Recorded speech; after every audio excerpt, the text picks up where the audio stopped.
The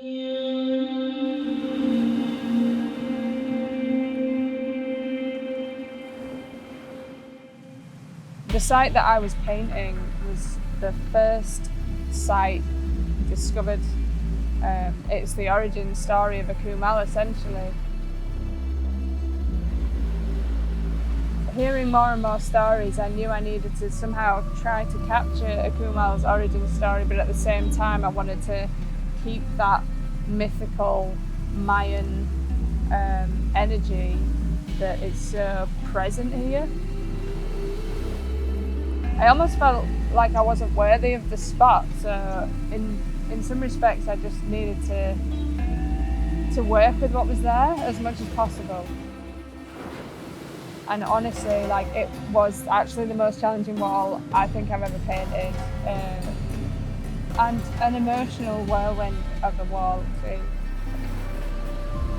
So before I came out here, like, I have been on my own personal journey of gender identity, and I knew a little about Mayan culture, but not a lot.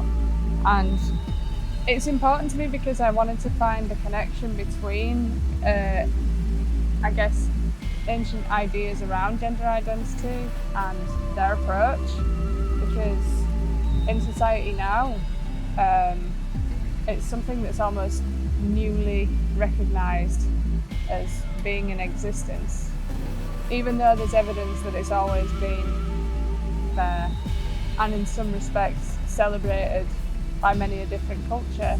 So that was the starting point, and it led me into a whole plethora of deities, but essentially two very specific ones, which are the moon goddess and the maize god. As it transpires, they are intrinsically linked, and they are one and the same.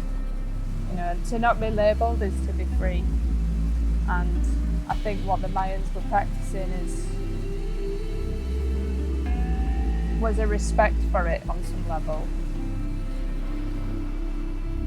This is the first mural festival I've painted at since pandemic, and I think every artist that was here was working through something, and so therefore by the end of it, it was definitely, at the ceremony, it was quite an emotional experience, and I think we all experienced something collectively.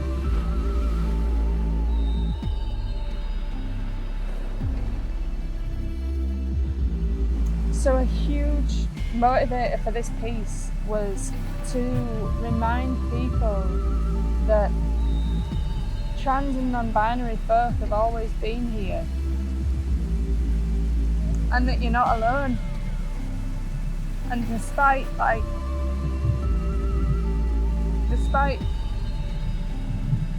religion trying to eradicate us, or society trying to eradicate us, that you're totally valid. And you don't have to look back that far to see that we are in history, and there's no right or wrong way to be trans.